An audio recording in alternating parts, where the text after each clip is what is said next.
I want to tell you a story today, a story that whispers across the windswept plains of the Old West.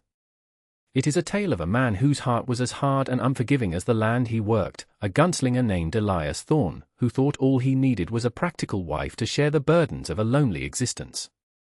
And it is the story of the woman who answered his call, a woman from a world away, a beautiful Chinese bride named Lian, who arrived not with the simple hope of a new life, but with a dark secret that trailed her like a shadow. This is the story of how two solitary souls, brought together by necessity, discovered a love that could mend the deepest wounds and defy the most dangerous of pasts. It is a heartfelt narrative about resilience, the quiet power of connection, and the unexpected blossoming of hope in the most desolate of places. Elias Thorne was a man carved from the very rock and dust of the unforgiving territory he called home. His silence was a language, his solitude a fortress built brick by brick from the rubble of a past he never spoke of. The loss of his family to a fever that had swept through the valley years ago had not so much broken him as it had fired him in a kill of grief, leaving him hard, self-sufficient, and seemingly impervious to the softer sentiments that governed other men. His ranch was a testament to his resilience, a patch of grudgingly fertile land wrestled from the clutches of a wilderness that was always waiting to reclaim its own. Every fence post was a monument to his sweat, every furrow in the field a line etched by his own hand. He moved with the stoic grace of a predator, his senses attuned to the subtle shifts of the wind and the distant cry of a hawk.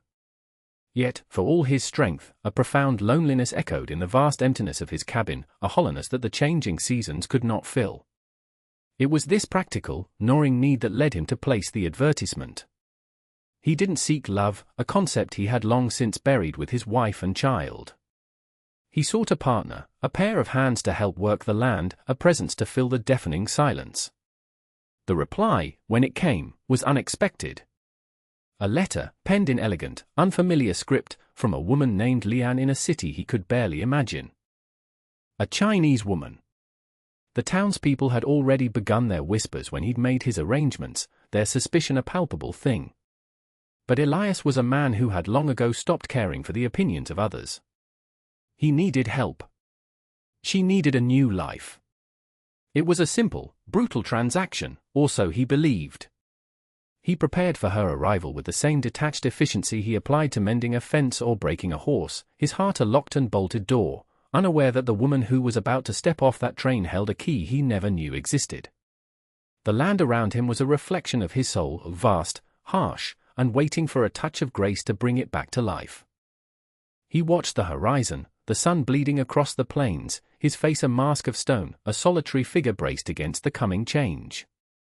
He expected a plain, perhaps desperate woman. He expected a simple arrangement. He was not prepared for the storm she would bring into his world, a storm that would either shatter him completely or finally wash the dust from his soul. The whistle of the train was a mournful cry that cut through the still, hot air, a harbinger of the arrival that had set the small town of Redemption abuzz. Elias stood on the wooden platform, his broad shoulders set, his face impassive beneath the brim of his hat. He was an intimidating figure, a man who wore his past like a rugged cloak, and the townsfolk gave him a wide berth. They watched him from the windows of the general store and the saloon, their faces a mixture of curiosity and thinly veiled contempt. A Chinese bride. It was an affront to their narrow sensibilities, a disruption to the predictable rhythm of their lives. When she finally descended from the train, a collective, hushed gasp seemed to ripple through the onlookers. This was not the downtrodden, plain woman they had envisioned. The woman who stood before them, Lian, was a vision of quiet elegance, a stark, beautiful contrast to the grit and dust of the town. She wore a simple brown prairie dress, yet she carried herself with the poise of a queen. Her black hair was coiled in an intricate knot, and her face, though etched with a weariness that spoke of a long and difficult journey, was one of striking, delicate beauty. Her eyes, dark and deep, swept over the scene, taking in the hostile stares, the dusty street, and finally, the man who waited for her. Elias felt a jolt, an unfamiliar stirring in the dormant chambers of his heart. She was not what he had expected. He had prepared for a field hand, he was met with a fragile-looking blossom. Yet, as their eyes met, he saw something beyond her refined appearance. He saw a flicker of steel, a quiet determination in her gaze that belied her delicate frame. There was a story in those eyes, a history of sorrow and strength that he felt an inexplicable pull towards.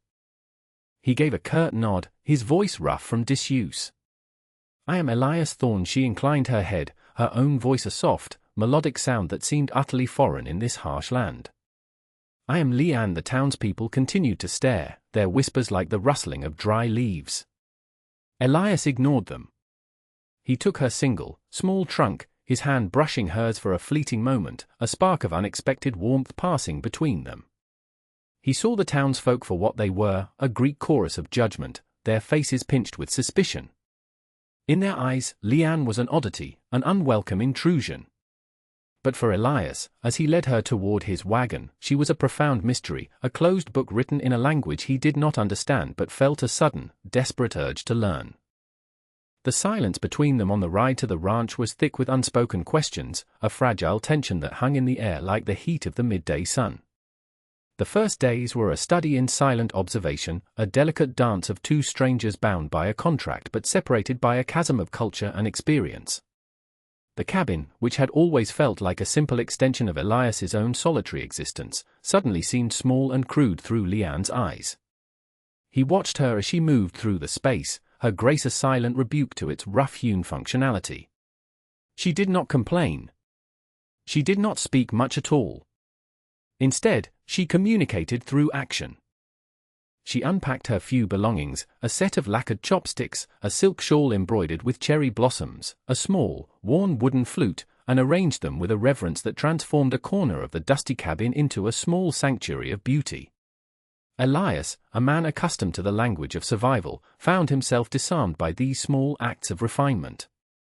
He had expected her to be a burden in the beginning, a student to whom he would have to teach the harsh alphabet of prairie life. He was wrong. Leanne possessed an unexpected wellspring of resilience. She rose with the dawn, her slight figure moving with a quiet efficiency that surprised him. She learned to milk the cow, her delicate hands, which looked as though they had never known a day of labor, proving to be surprisingly strong and steady. She learned to knead bread, to mend his torn shirts with stitches so fine they were nearly invisible, and to tend the small vegetable garden with a patience he had never been able to muster. Their interactions were punctuated by long, stretching silences, yet a new language was forming between them. It was in the way he left a bucket of fresh water for her by the door each morning, and the way she left a hot plate of food for him on the table when he returned, exhausted, from the fields at dusk. Dialogue, when it came, was purposeful, stripped of all pleasantry. "The soil is dry," he would state, his voice a low rumble. "The storm clouds gather in the west," she would reply, her gaze fixed on the horizon. They were like two solitary planets, slowly, cautiously, entering each other's orbit.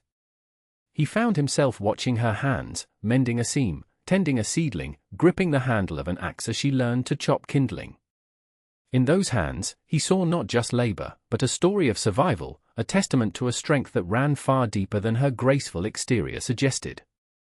The townspeople's prejudice remained a distant, buzzing annoyance, but within the confines of the ranch, a fragile ecosystem of respect was beginning to take root. He was still the stoic, closed-off man he had always been, but through his eyes, the audience could see the first cracks appearing in his emotional armor, as the quiet, mysterious woman he had taken for a wife began to sow seeds of change in the barren soil of his heart. The sky had been a bruised purple for days, the air thick and heavy with an unspoken threat. The wind, usually a constant, sighing companion on the plains, had fallen into an unnerving silence. Elias felt it in his bones, the same way he felt the changing of the seasons, a primal instinct that screamed of imminent violence.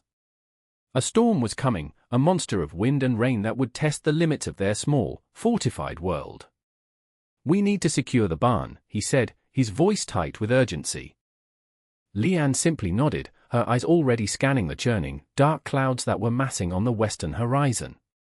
The pacing of their life, once a slow, rhythmic march, now exploded into a frantic, desperate race against nature's fury. There was no more time for quiet observation or hesitant gestures, there was only the raw, immediate need for survival. The first drops of rain, fat and cold, struck the dusty ground as they worked, each one a percussive beat in a rising symphony of chaos. The wind came alive with a sudden, violent roar, tearing at their clothes and whipping Leanne's dark hair across her face. Elias worked with a grim, focused intensity, his powerful muscles straining as he hammered boards over the windows of the barn. He expected Leanne to seek shelter, to retreat from the escalating ferocity of the storm.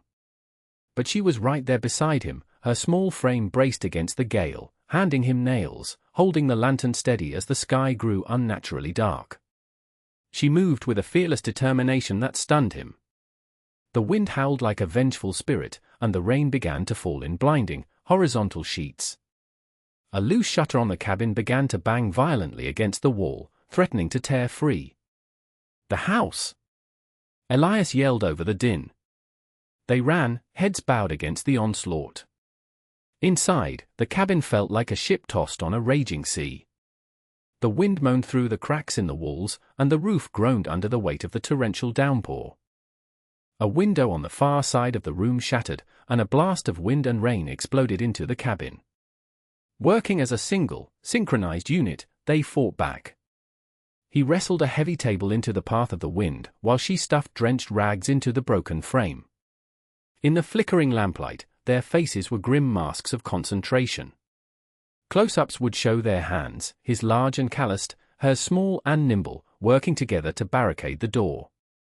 They were no longer two separate individuals, but a team, bound by a shared, primal struggle against the overwhelming power of the storm. The chaos outside was a mirror of the turmoil that had been brewing within Elias, and as he fought to protect their home, he felt a fierce, unfamiliar surge of protectiveness for the woman who fought beside him, her courage a quiet but unyielding flame in the heart of the tempest. As dawn broke, the world was washed clean, reborn in the aftermath of the storm's fury. The wind had ceased its howling, leaving behind a profound and reverent silence. The rain-soaked earth smelled of life and renewal. The pacing slowed, shifting from the frantic, punchy rhythm of the storm to a gradual, gentle unfolding. Elias and Leanne stepped out of the cabin into the pale morning light, surveying the damage. A few fence posts were down, the garden was battered, and a large cottonwood tree had been felled near the creek. But the cabin stood. The barn stood. They had weathered the storm. A deep, unspoken understanding now flowed between them, forged in the crucible of the night's chaos. The physical and emotional distance that had defined their initial days together had been irrevocably bridged by their shared struggle. He looked at her, truly looked at her, not as a mail-order bride or a mysterious stranger, but as a partner. Her face was smudged with dirt, her dress was torn at the hem, and she looked utterly exhausted. But in her eyes, he saw not defeat, but a quiet, triumphant strength that resonated with the deepest parts of his own scarred soul. "The roof held," he said, his voice softer than he intended. It was a simple statement of fact, but it carried the weight of everything they had just endured. "We held," she corrected him gently, her gaze meeting his without hesitation. In that moment, the last of his carefully constructed walls began to crumble. He felt a vulnerability he hadn't allowed himself to feel in years, a thawing in the frozen landscape of his heart.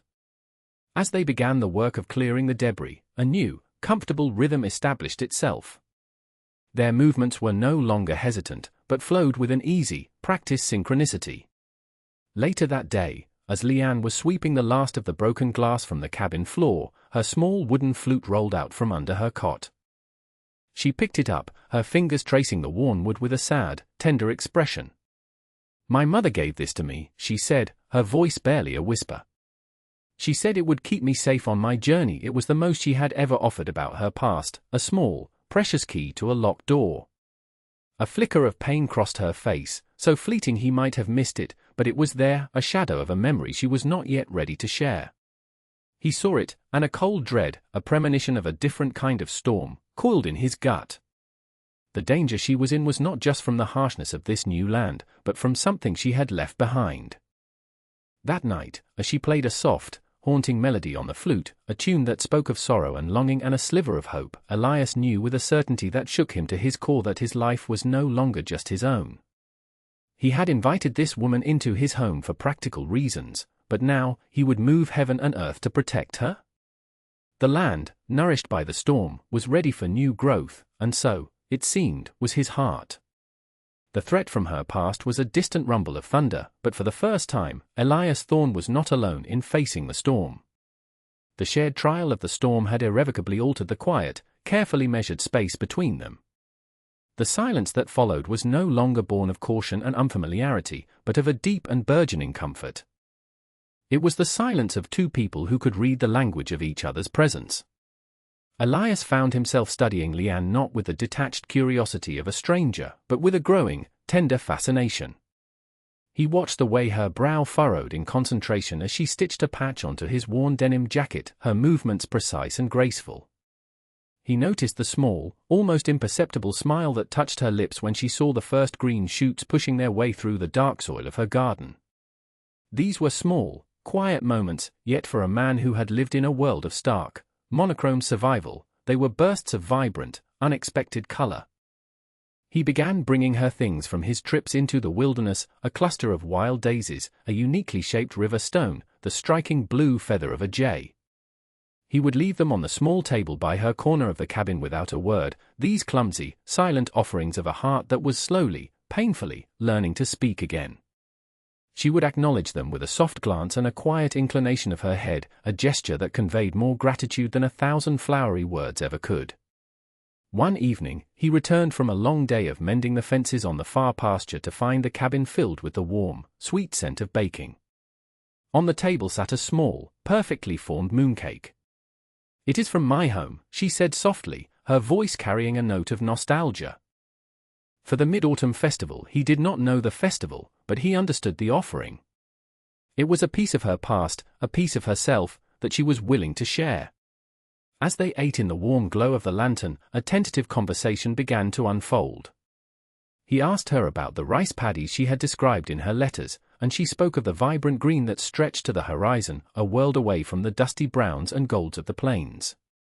She asked him about the constellations in the vast, clear sky, and he found himself telling her the names he had learned as a boy, stories and words he thought he had long forgotten. The romance between them was not a sudden, blazing fire, but the slow, deliberate nurturing of a fragile seedling in a harsh and unforgiving land. It was in the way his hand would sometimes brush hers as they passed in the narrow confines of the cabin, a touch that lingered just a moment too long. It was in the way she began to look up and smile when she heard his footsteps approaching. The gunslinger who had sought a plain bride for practical reasons was discovering the profound and unsettling beauty of a shared life. The loneliness that had been his constant companion for so long was beginning to recede, replaced by a feeling so foreign and so powerful it both terrified and thrilled him, hope. The fragile peace they had cultivated was shattered by the arrival of a dust cloud on the horizon, a cloud that was not born of wind, but of the thundering hooves of fur-matched black horses pulling a carriage that was as polished and out of place as a diamond in a coal mine. The carriage came to a stop before the humble cabin, and the man who stepped out was the physical embodiment of everything Elias was not. He was tall and slender, dressed in a suit of fine, dark silk that seemed to repel the dust of the plains. His face was handsome in a cruel, sharp way, his eyes holding an arrogant, proprietary gleam. He surveyed the ranch with a look of undisguised contempt before his gaze fell upon Leanne, who had frozen by the cabin door, the color draining from her face. "Leanne," the man said, his voice smooth but laced with cold steel. "Did you truly believe you could run to the ends of the earth?" Elias moved to stand slightly in front of her, his hand resting almost unconsciously on the worn handle of the Colt at his hip.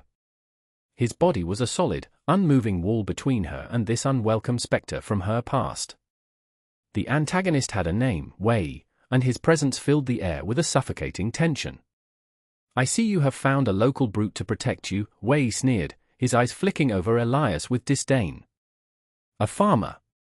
How quaint he spoke to Leanne in their native tongue, his words rapid and sharp, but his tone was universally understood. It was the tone of a master rebuking a possession. Leanne, however, was not the same woman who had fled her home. The resilience she had shown in her new life now hardened into defiance.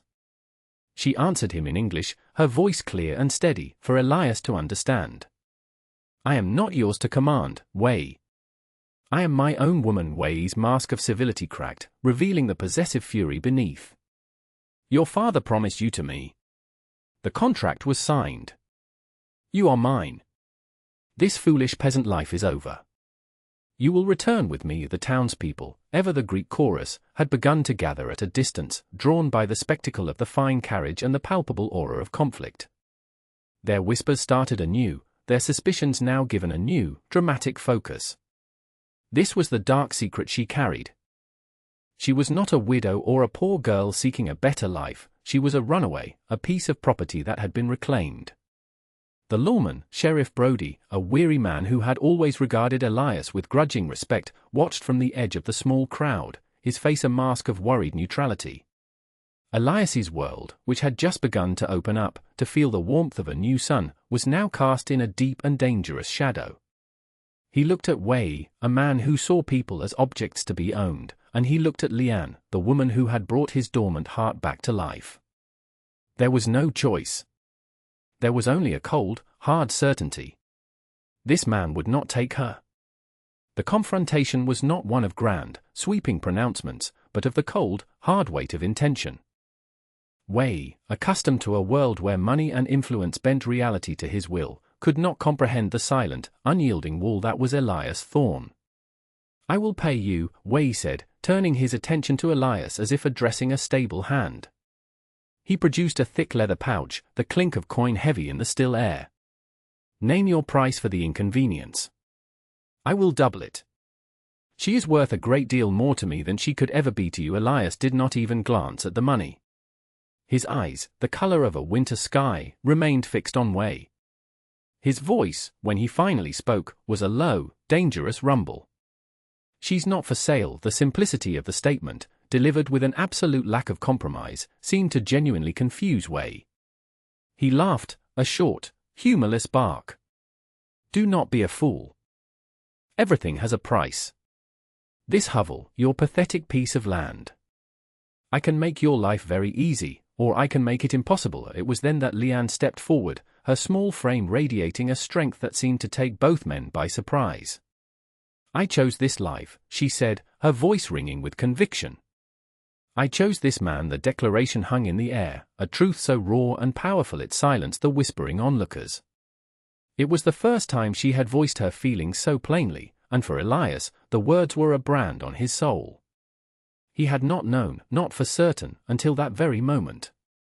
The emotional stakes, already impossibly high, were now absolute. Wei's face contorted in a mask of rage.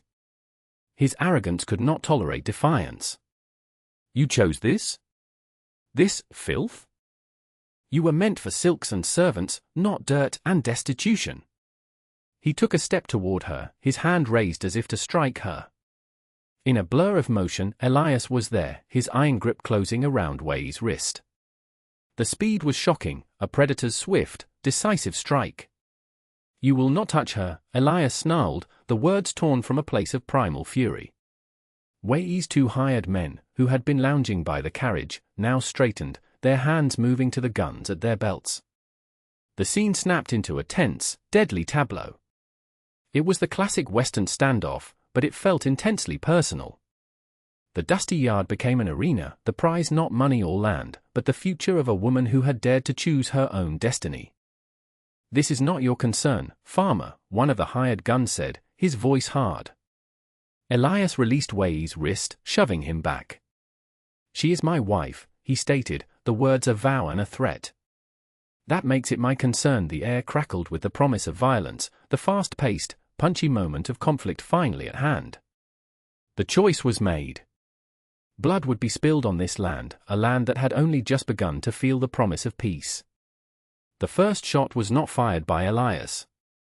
It was Wei, in a fit of impotent rage, who snatched a pistol from his guard's holster and fired wildly. The bullet splintered the wooden post of the porch, inches from Liane's head. The townspeople screamed and scattered. Sheriff Brody drew his weapon, yelling, "Hold your fire!" But the moment for words was over. Elias moved with an economy of motion that was terrifyingly beautiful. He was no longer a farmer, he was the gunslinger his past had forged him to be. His Colt was in his hand, roaring to life in two quick, precise shots. One of Wei's hired men crumpled to the ground, his gun unfired. The other hesitated, his eyes wide with a professional's recognition of a superior skill, and that hesitation cost him. Elias's third shot disarmed him, sending his pistol spinning into the dust. The world seemed to slow down, the silence punctuated only by the ringing in their ears and Wei's ragged breathing.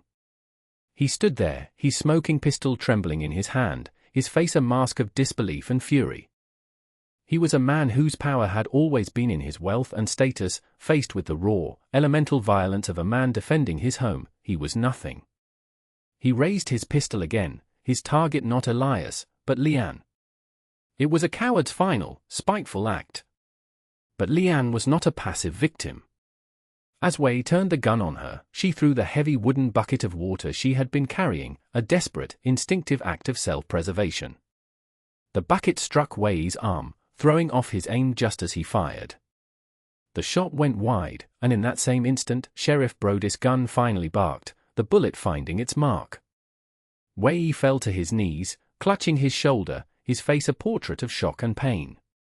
The confrontation was over as quickly as it had begun. The surviving hired man raised his hands in surrender. Brody, his face grim, moved in to secure Wei. The townsfolk slowly emerged from their hiding places, their expressions no longer judgmental or suspicious, but awestruck. They had witnessed not just a gunfight, but a declaration. They had seen a quiet man transform into a fierce protector and a foreign woman stand her ground with courage. In the aftermath, as the sheriff and a few deputized townsmen took Wei and his man into custody, Elias finally allowed himself to look at Leanne.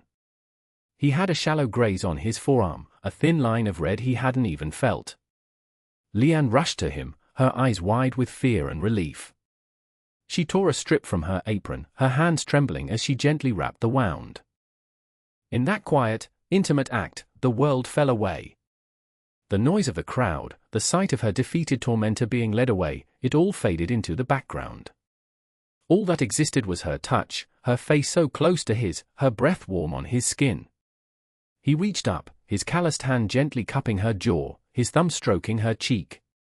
"Are you all right?" he asked, his voice thick with emotion. She nodded, a single tear tracing a path through the dust on her face. "I am now," she whispered. And in the quiet sanctity of their yard, with the whole town as their witness, Elias Thorne leaned down and kissed his wife for the first time. It was not a kiss of passion, but of profound, heartfelt relief, a silent promise that the storms were finally over. The sun set that evening on a changed world. The violent intrusion of Leanne's past had served as a final, brutal purification, burning away the last vestiges of fear and uncertainty. As Elias sat at the table, his arm bandaged, and watched Leanne move about the cabin, lighting the lantern against the coming night, he felt a sense of peace that was as deep and vast as the plains themselves. The cabin was no longer a fortress against his loneliness, but a sanctuary for their shared life. The townsfolk, who had once whispered in judgment, now saw them differently. They had seen Elias's unwavering devotion and Leanne's fierce courage. The next morning, when they went into town for supplies, they were not met with suspicious stares, but with quiet, respectful nods. The cleric stopped them outside the general store, offering a sincere word of blessing. The blacksmith, a man of few words, gave Elias a firm, approving clap on the shoulder. They had been tested by the community's prejudice, by the fury of nature, and by the violence of men, and they had not only survived, but they had prevailed, their bond forged into something unbreakable. The land itself seemed to reflect their transformation. The garden, once battered by the storm, was now thriving under Leanne's patient care. The fields, which Elias had once worked with a grim sense of duty, now felt like a legacy he was building for their future. The barren land, like his own heart, was coming to life. Their love story continued to be written not in grand declarations, but in the small, sacred moments of their daily existence. It was in the way he now instinctively reached for her hand as they walked. It was in the sound of her flute, its melody no longer haunting and sorrowful, but light and filled with hope. It was in the shared laughter that now echoed in the once silent cabin. One evening, as they sat on the porch, watching the stars ignite in the velvet sky, she leaned her head on his shoulder. "I am home," she said, the words a simple, profound truth. He wrapped his arm around her, holding her close, the warmth of her presence a constant, comforting miracle. He had sought a partner to ease his burden, a simple transaction to fill an empty space. He had never imagined he would find a love that would redefine his entire existence, a love that was as resilient and as beautiful as a wildflower blooming in the harshest of terrains. And so, I leave you with this image, a stoic gunslinger, his heart mended, and a courageous woman from a world away, her past finally laid to rest. They stand together on a small patch of land they have made their own, not just as partners in survival, but as partners in a life rich with a love they never expected to find. It is a story to remind us that even in the most desolate of landscapes, hope can take root, and that the deepest connections are often forged in the most unexpected of circumstances, proving that the heart's capacity for healing and love is as boundless as the western sky.